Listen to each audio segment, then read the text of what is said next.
All right, y'all, welcome. This is the 2025 TBERF RFP webinar and Q&A. Hope you're in the right place. Thank you for coming. If you're here today, it means hopefully that you're going to be submitting a proposal to TBERF, or that you're considering doing so at least. Today, I hope that you come away with an understanding of who's eligible for TBERF, what types of projects are considered competitive, and how to submit the best possible proposal. So please hold your questions until the end. Stay on mute until then. You're welcome to have your camera on or off until the Q&A portion. I'll be providing the majority of the info today. Maya Burke here is our assistant director from the Tampa Bay Estuary Program.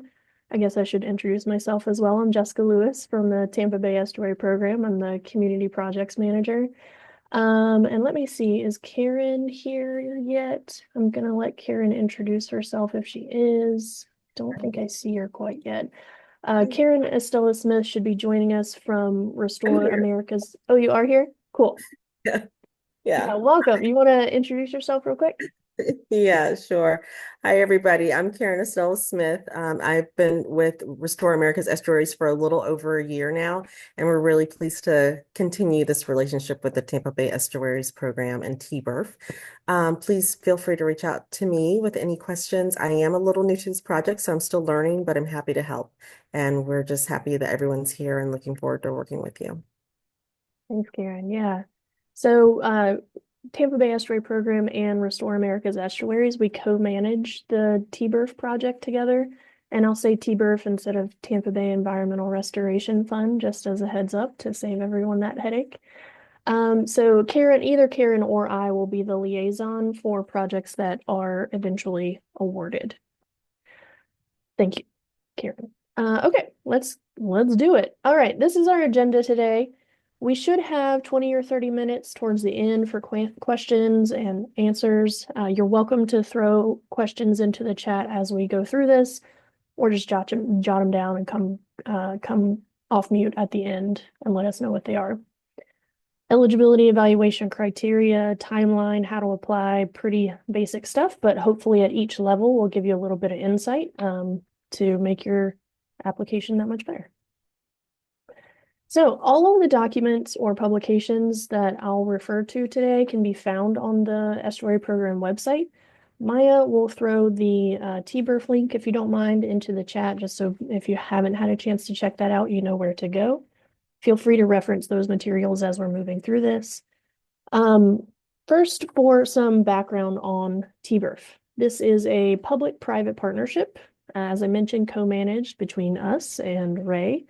It's a deliverable-based, fixed cost, and reimbursement style grant, and I'll describe a little bit more about those later. The funds for TBERF that are eventually handed out as for grant making come from both public and private contributions. This is the 13th year of TBERF, so lucky number 13.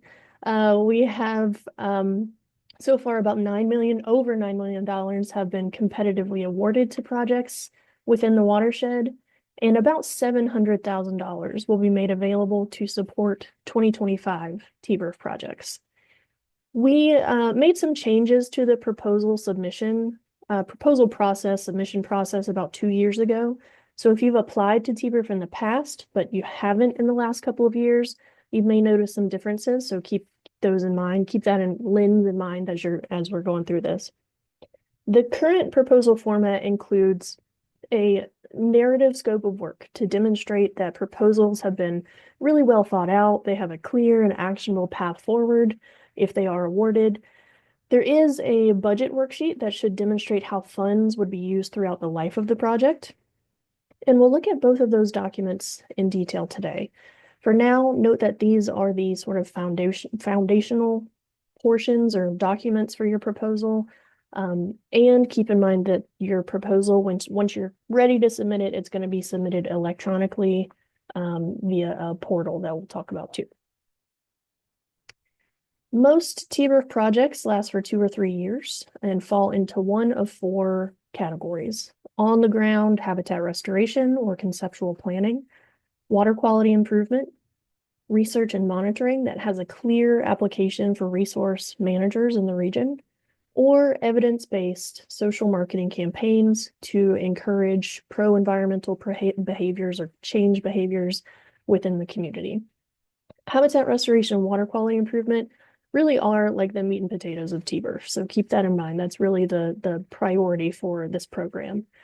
Awards typically range between 25,000 and 250,000, but there is no official ceiling. So keeping in mind that, we have potentially 700,000 available, you're welcome to submit a proposal for up to $700,000.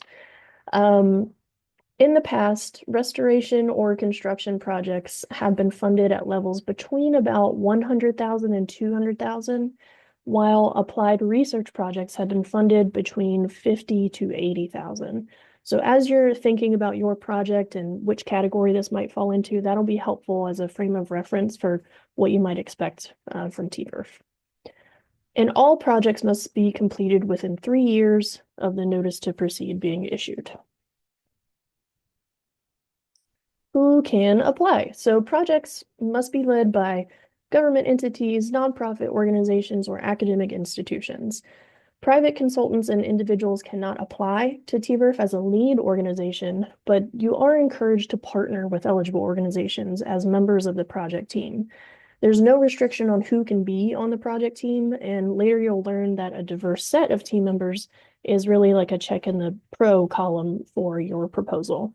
So if you're here and you're not an eligible entity, think about people that you could partner with to accomplish your project. Projects must provide a direct benefit to the Tampa Bay watershed, and that benefit must be measurable in some way. We'll talk a little bit more about that measurable benefit. But here's a map of the watershed. Maya, if you'll also throw a link to the watershed boundary map in there too.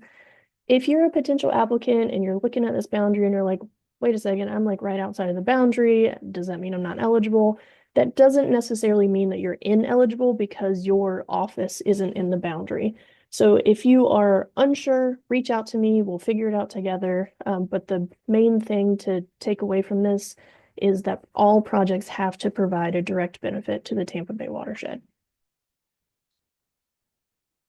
That benefit or that positive impact to the watershed should be identified in one of these publications. The actions and the goals that are laid out in the Comprehensive Conservation and Management Plan for Tampa Bay are extensive. The CCMP was updated in 2023, and it is now available in a website format rather than PDF, thanks to the Herculean efforts by my coworkers here at TBEP, Maya predominantly, and Marcus and many other people. Maya will provide links to both of these publications. They are linked in the RFP for reference. I will refer to the Comprehensive Conservation and Management Plan for Tampa Bay as the CCMP. The Habitat Master Plan I may refer to as the HMP. So keep that in mind if I throw some acronyms at you. We use TBERF to strategically advance actions by prioritizing them for project solicitation. These different bullet points here are all pulled directly from the CCMP or the HMP that I just mentioned. This doesn't mean that only these projects will be funded. It just means that these are project types that we're particularly interested in funding this year. We're particularly interested in proposals on these subjects. So first here, restore native habitats is pretty straightforward. In the RFP, you can see that we specifically list freshwater wetlands, salt marshes, tidal tributaries, coastal uplands, and living shorelines. That might sound like a lot of them, but those are the highest priority ones right now. And that is all to help meet those 2030 targets adopted in the Habitat Master Plan. Second here, we'd like to see monitoring to categorize biological communities associated with various hard bottom habitats within Tampa Bay. And the third bullet there is we want to see how effective, functional, or how the cumulative efforts of mitigation and restoration projects have been within the Tampa Bay watershed. Quick note, the letters there in parentheses, BH1, BH4, research priority for bay habitats, those are all referring to specific actions in the CCMP. So BH1, for instance, is Bay Habitats 1. So you can look that up when you're looking at the CCMP. The second category here, reduce the occurrence of sanitary sewer overflows. Some examples that we list in the RFP are by investing in system-wide emergency response action plans, investing in backup power, increased treatment capacity and quality, and or equipment resiliency improvements. So plenty of ways to tackle that topic, but that is a priority. Last but not least, provide opportunities for direct involvement in community-based oyster reef restoration in either the Manatee River or in the Old Tampa Bay, especially among demographics that are less engaged with regional conservation or restoration efforts. I'm going to leave that there. I think that's all I have to tell you about that. Okay. So let's move on to the criteria. I'm not going to read everything verbatim because that would be a much longer webinar. I'm assuming you've at least checked it out if you're here and interested.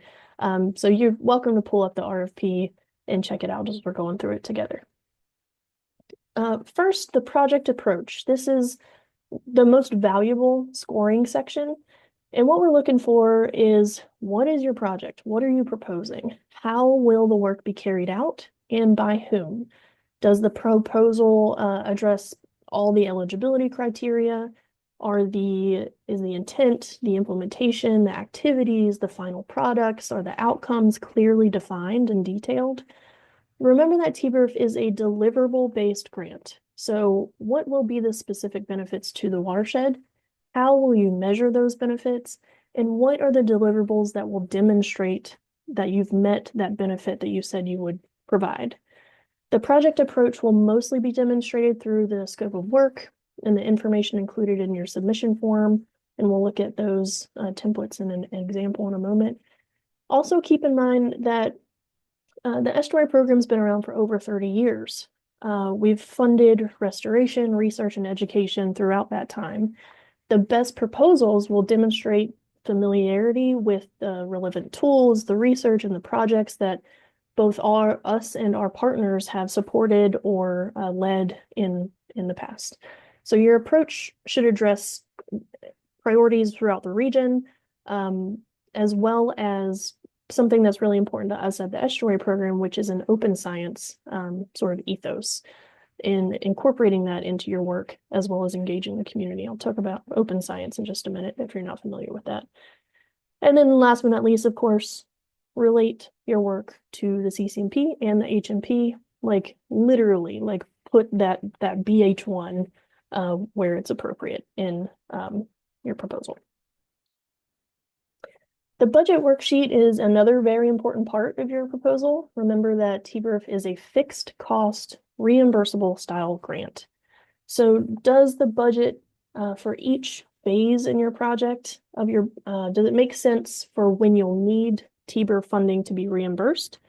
You'll be reimbursed for funds that are laid out in your scope of work at the time that deliverables are provided. So keep that in mind. It's not something where you like spend money, send a receipt, and then you get reimbursed for that. It's not like that. It's based on the deliverables that you've provided. Is the project a good return on investment? Is your budget consistent with the scope of work? Is the budget free of errors and that kind of thing? Listed here are a couple of tools that are available for comparing your project costs to industry standards. You could even reference them in your proposal if that makes sense. And we'll look at a budget template and example in just a moment.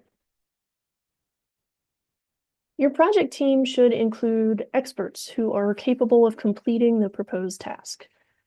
Whether that's engineers, botanists, researchers, social scientists, whomever it is, projects that have a specific location should also engage the local community and include representatives from those communities. So if you're throwing a park into a neighborhood, make sure the neighborhood's involved with the planning and even in the decision-making process for that project. Those responsible for providing matching support or long-term operations and maintenance responsibilities for the project, they should also be included on the project team. So think the land managers or the contractors for restoration work, for example, include those in the project team as well. Building new relationships or enhancing existing relationships in an innovative way will certainly increase the strength of your application, especially when that leads to better project outcomes or sustainability of the project, or when it engages underserved or overburdened communities. Developing an approach that extends the project or outcome beyond the life of the grant is another way to set your proposal apart. Can others use your methods as a model? Can your work be easily replicated or incorporated into a baseline understanding of the watershed? Does this proposal build upon completed work, or is it a portion of a larger project? These are all important things to mention if they apply to your project. The project could advance a new or innovative approach, such as tackling an emerging issue or applying a novel technology, or it could help Bay management practitioners reach sort of beyond the choir to grow our partners or expand the pool of environmental stewards or restoration professionals. These are all ways to sort of show the innovative aspect of your proposal. So open science, in case you aren't already familiar, basic open science principles include data products that are fair, findable, accessible, interoperable, and reusable, that follow tidy data formats, have transparent workflows, and are shared on a web repository.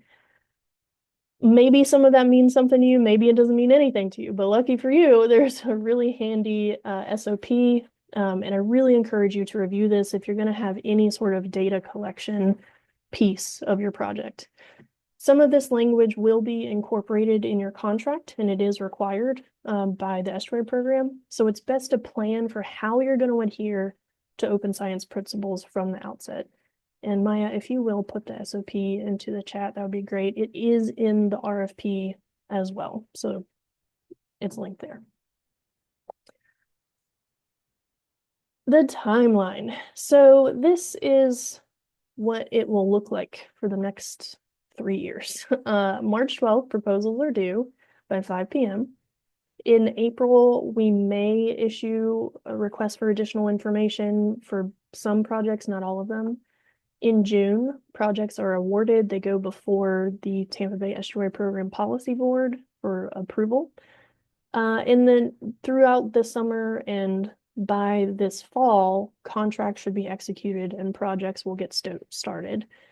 That notice to proceed will be issued, and then projects will be finished by fall of 2028 to adhere to that 3-year time frame. We'll spend a little time here going over how to apply, and I'll throw in some tips and all that good stuff too. Materials are all available at the link that Maya already provided to you. Yeah, and you just click on that button, and that's where all of these different documents come up for you. The first thing I want to point out is the submission method. You're going to use this portal or form to submit your complete proposal. It's just like sending an email. You cannot make changes after submitting the proposal. So make sure everything is as you want it before you submit it. You'll need to complete your entire proposal in advance in that proposal worksheet, and then copy and paste your materials into the form. Leave yourself plenty of time to do this. If you wait until 4:55 p.m. on March 12th, you're asking for a problem, and we will not accept late submissions. If you do encounter any issues, let me know. There is a limit on the data. There is a data limit for the file upload, and we'll talk about that in a minute. So your scope of work. This is arguably the most important part of your application. This is sort of your plan of attack for project implementation. This document should lay out the basics of what your project entails, how you'll accomplish it, how you'll measure success, and how funding is needed at each phase, all of that good stuff. So we can review an example as we walk through this. I'm going to pull that up right now.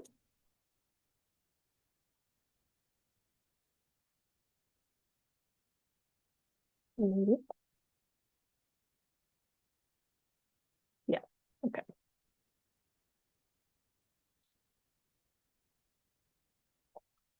And here we have a scope of work example. I'm gonna zoom in for you.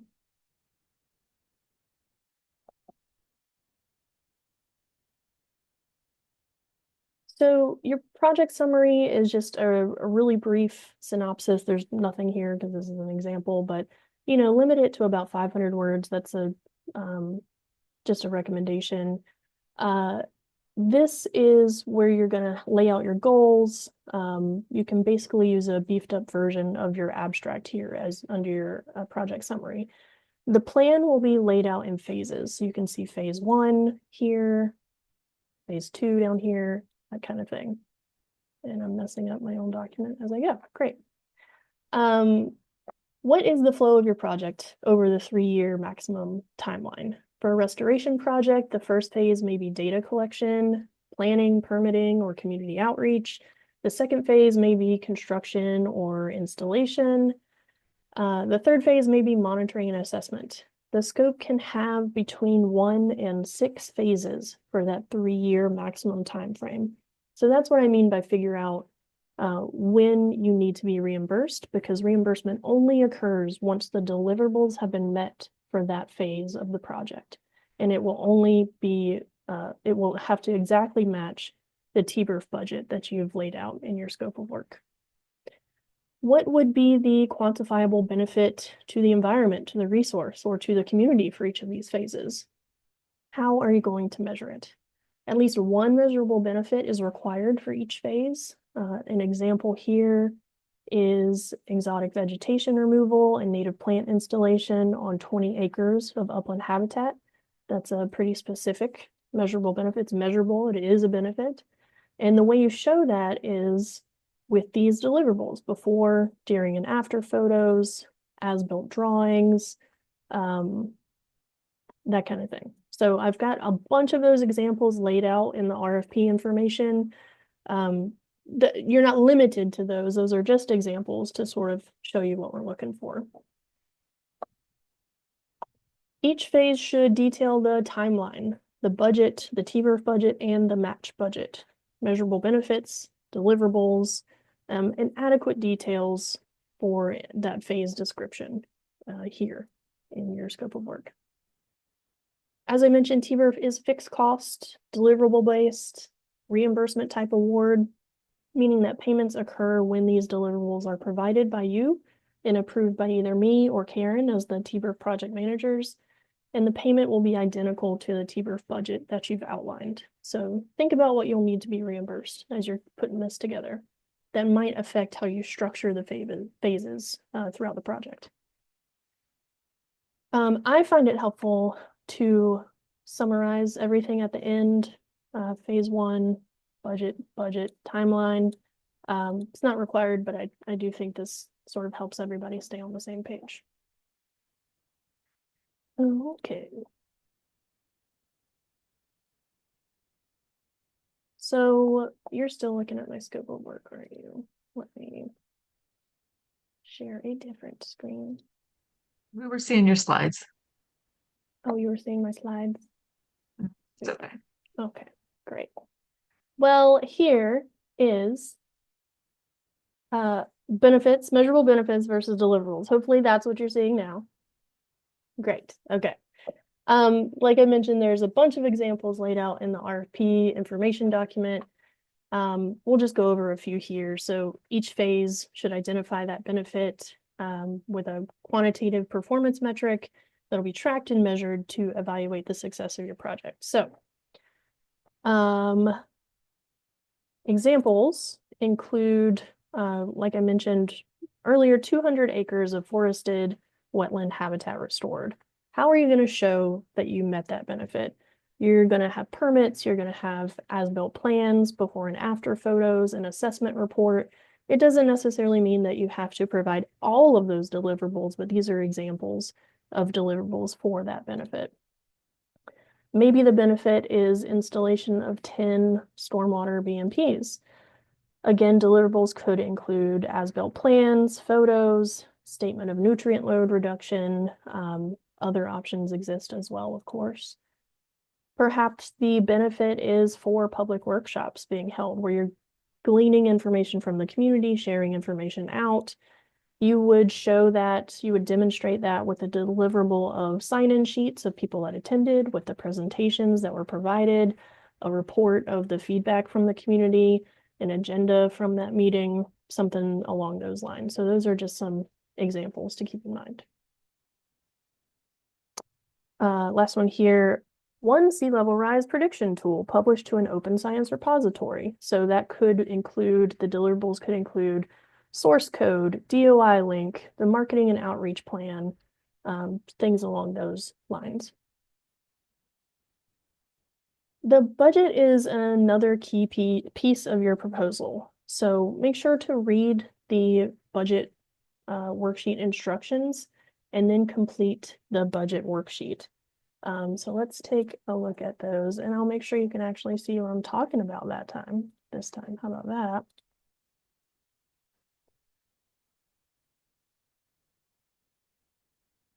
Okay.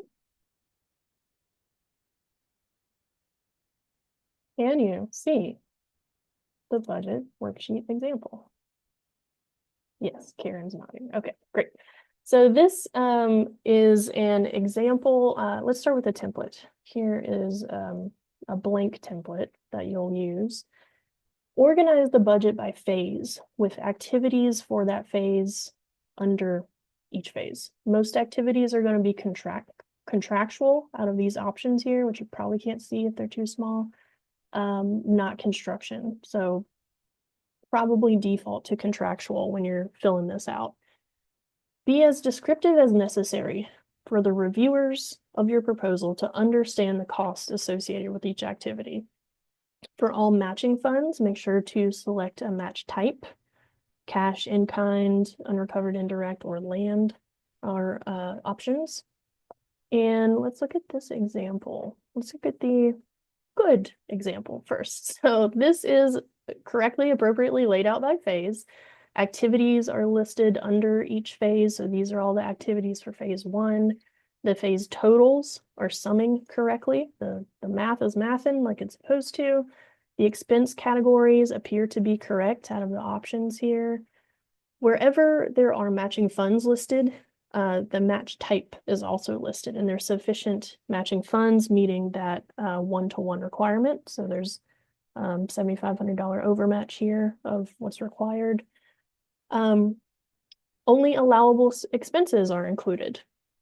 You're going to want to check out the budget worksheet to make sure that you're doing the same there.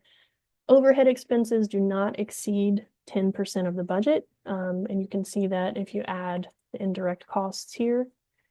And the TBERF and match budgets listed align with what's described in the scope of work, as do the completion dates that are outlined here on the budget. Worksheet B is a not so great example. So I've tried to highlight and add comments for each of the sort of problems here. Permits is just not detailed enough. Is this for pre-permit meetings? Is it the permit fees? What about permits is the money going toward? The sum here doesn't match what's provided here below. Let's see. The item description is volunteer planting event. Well, if it's a volunteer planting event, what are the funds for? Just explain what that's about. Cash, if you're using volunteer time as a match, that's going to be in kind. There is a specific number that's laid out in the RFP. It's something along $31 or $32 an hour. You can use volunteer time as match. The date here is after the end of the phase. So that means you're not going to actually finish the phase here if the date is after. So make sure your timeline is working out. This date is past the 3-year TBERF project maximum. So either it's a typo or somebody's not thinking about the right timeline. Supplies and materials. What supplies or materials are needed here for this final report in this row? it's probably supposed to say contractual. And last but not least, the TBERF funding total exceeds the matching funding cost. So that's not allowed. A one-to-one match is required for TBERF. Okay. Back to the slides. Okay, we checked out the budget. Let's talk about some of the other required documents. So the cover letter, like a cover letter is required to show that you are allowed to apply for this grant. That should be signed by whoever the authority is at your organization. You should also provide any supporting documents. So you might think maps or photographs of the project site. Maps should really clearly identify the project area. Don't give me like a map of the Tampa Bay estuary if it's going to be a really specific area. It could include permits that you've already received or permit applications that you've already submitted. If it's part of a larger project, then you can include background information on what's been done so far or plans for what's going to happen after the TBERF project is completed. You could include a letter of support from the community that's being directly impacted by the project, or schematics, or a data management plan describing your open science workflow. Anything that you think is relevant that might set your project apart or is needed to review your project, make sure you are including that with your supporting documents. But do keep in mind that the reviewers are busy professionals like we all are, and make sure to include items that really are directly relevant to the proposal. This is not the time to sort of throw in the kitchen sink. Lastly, combine all of your documents into one single file. That file is the one that you're going to attach here in the portal. And there's that 30 megabyte upload limit. Okay. Last to mention here is the proposal worksheet. This sort of brings all of the other elements together in a sort of cover sheet format. Everything you're going to fill into this document will then be copied and pasted into the online submission portal. So you won't fill this out and attach it. You're just going to use this as sort of your drafting document and then copy and paste the info into the portal. This is where you will provide summary level information about your project. Identify a short descriptive title, the lead organization, the primary point of contact, the one who's going to be managing the project. Identify all appropriate partners on this project team. Specify the total amount you are requesting for TBERF, make sure that's accurate. Specify the total amount you're providing as match and describe the matching funds. Include a brief abstract. The abstract will be shared publicly with board members on our website, that kind of thing. Clearly reference specific CCMP actions or HMP goals that your project will address. If your project requires permits, describe which agency permits are needed and whether or not they've been submitted or issued. We went over supporting documents briefly, but there's also a section on the worksheet to describe supplemental information that you might find, that you might provide to the reviewers. Is there a community engagement aspect? Will open science tools be used or developed? Those are some things that you can also address in that supplemental information box. Let's see. Yeah, make sure like you're providing that information in your scope of work, but if you want to make it really clear in a very succinct bullets or just a few sentences, include that in the supplemental information as well. Lastly, you can submit your entire proposal to us at the Estuary Program for feedback. I'd be happy to look at what you've put together and give you pointers on how to improve your proposal or make it more competitive.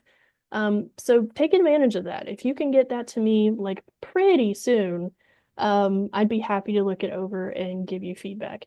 I don't ultimately make the award decision, so it's not really conflict for me to do that. So if you are interested in doing this, just send it to me as soon as you can. the closer we get to the deadline, the less time I'm going to have to do things like review drafts. So,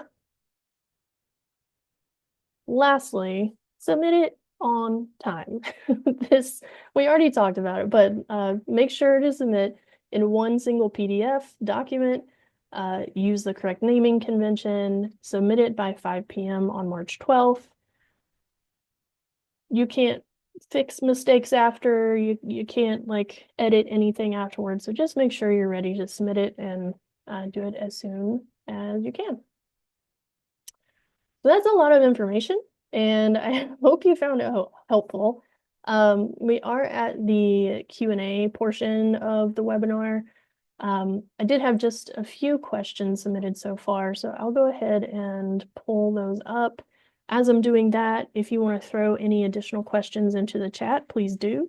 And Maya, if you don't mind helping me keep track with that, you're also welcome to come off mute after I go over these questions first. So hang tight, let me pull those up.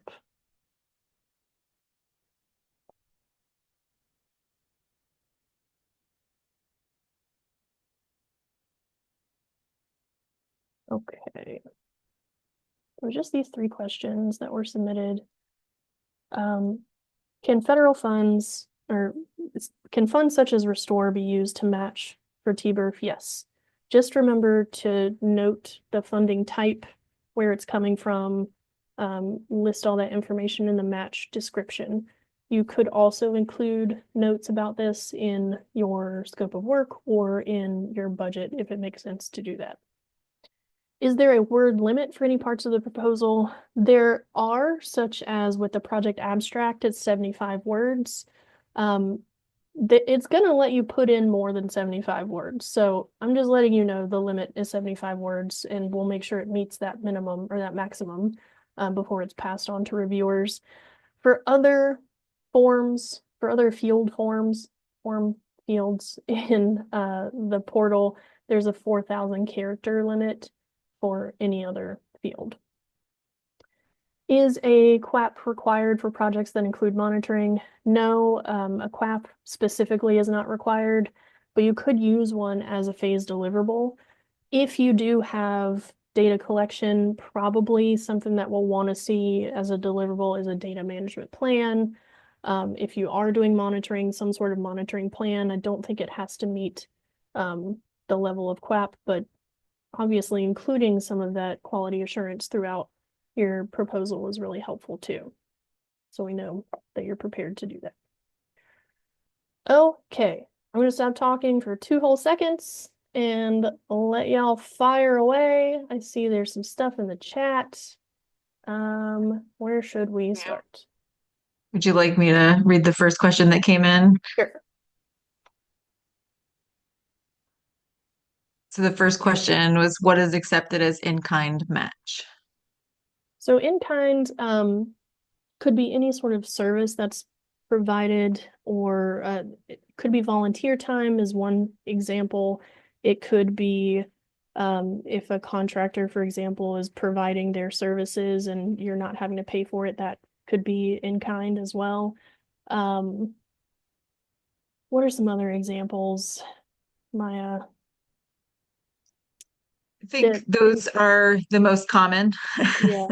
The budget worksheet lays out even more of those details. So make sure you're checking that out. But those are the most common. And Sarah, if you have a specific question about if something is in kind or cash or whatever, I can answer that too.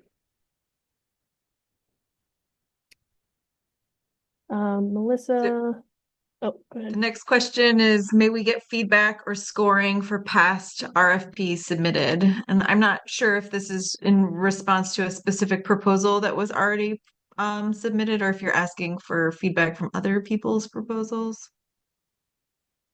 If you could help clarify that, Melissa.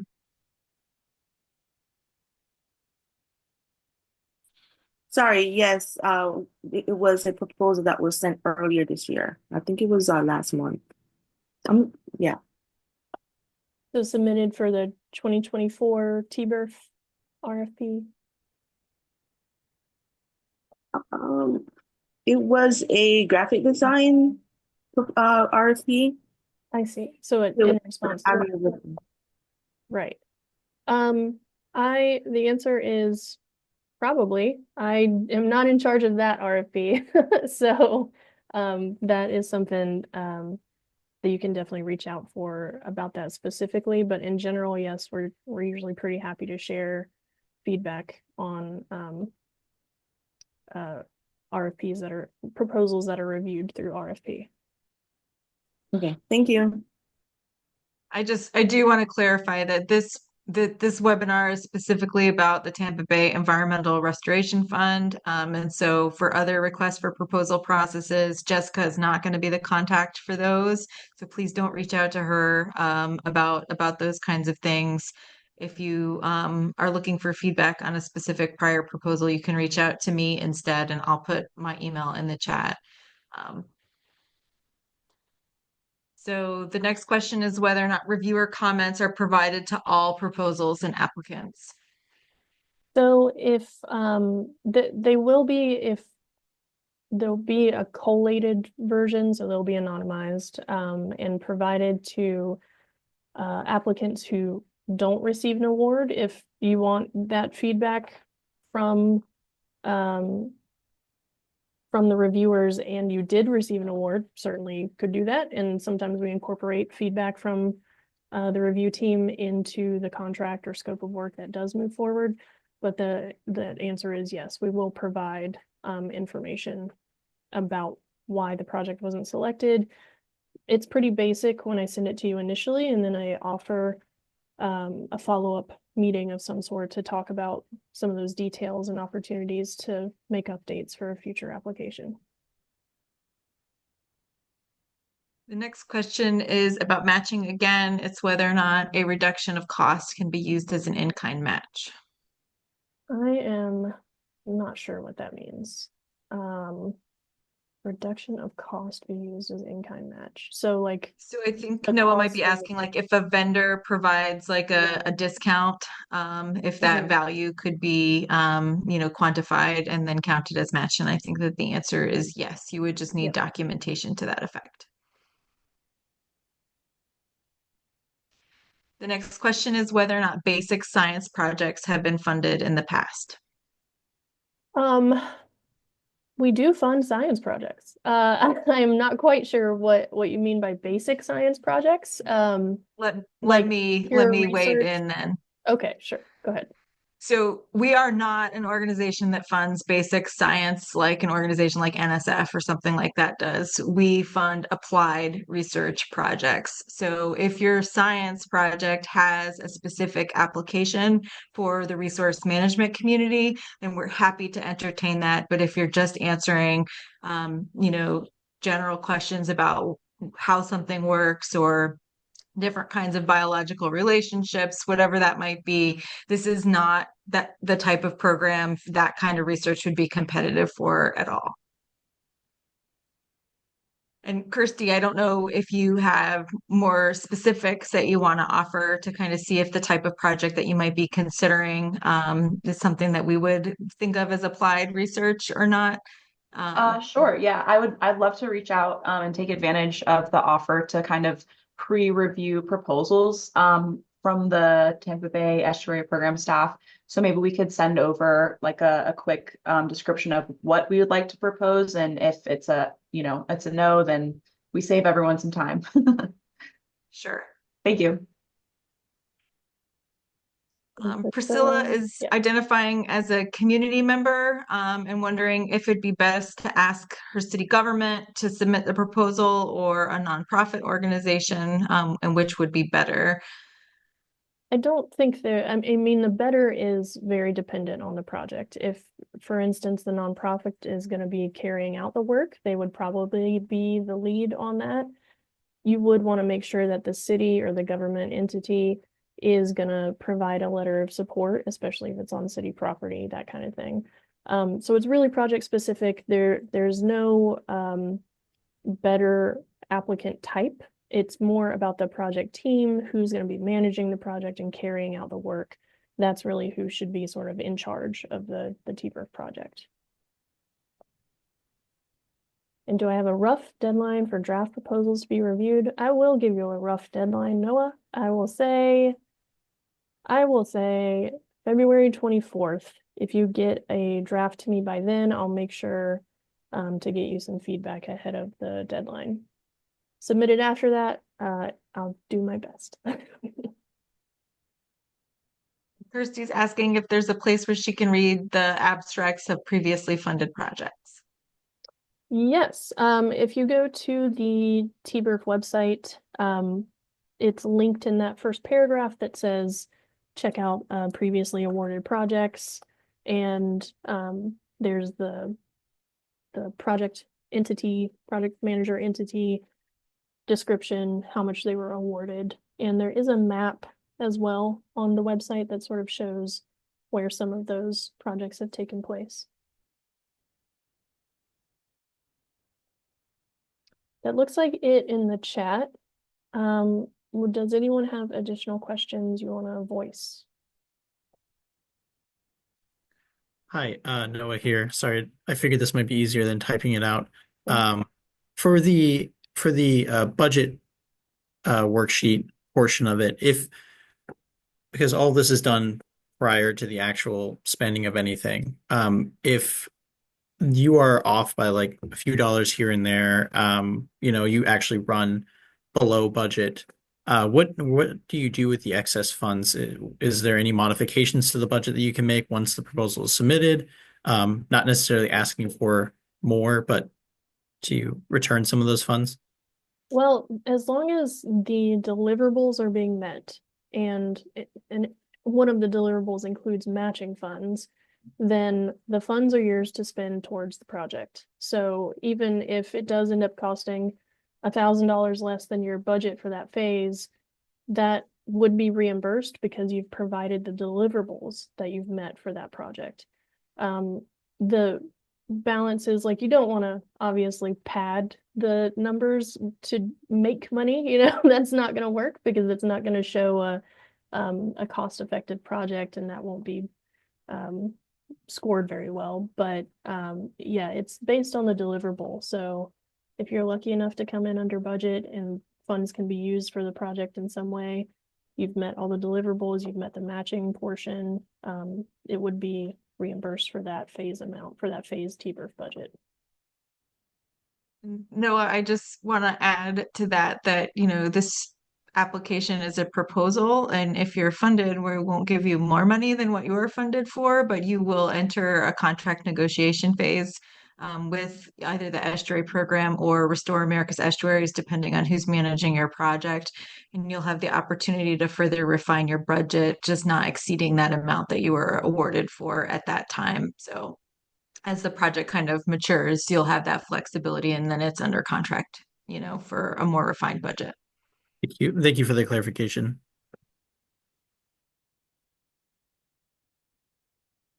Yeah, I'll put a copy of this webinar, Olivia, a link to it on the TBERF website, and you can always search for it on the Estuary Program's YouTube channel. Other questions? So the documents, the Google Drive folder that you put in there, those are all this year's documents, right? Correct. Mm-hmm. Anyway, you just want to put like a nice little Google Doc in there with the link to this video in there, so it's all in one nice place where it's easy for us to organize with our team, all in one place.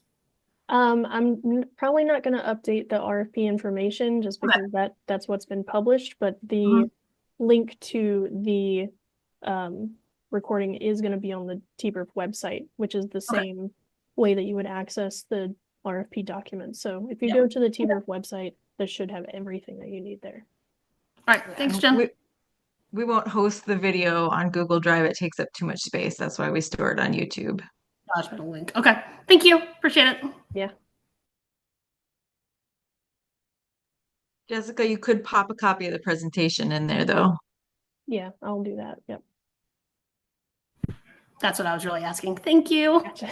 Okay.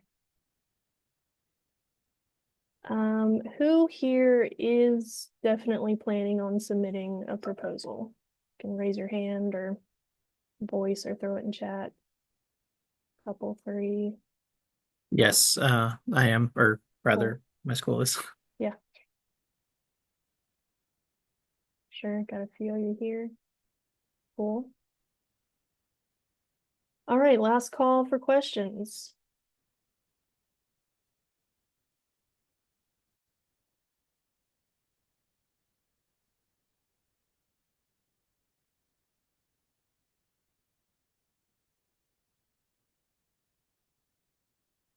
Great.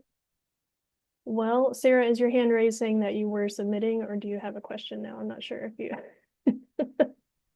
Sorry, yeah, we're planning to submit Okay, got a it. proposal, and we have a meeting with you on Friday. Yes, great. All right, y'all. Well, thank you so much for joining us. I appreciate you. Please reach out if you have questions lingering after this. And I will look forward to seeing your really great proposals in just a few weeks. Have a good one. And I'm going to figure out how to stop recording. Or not.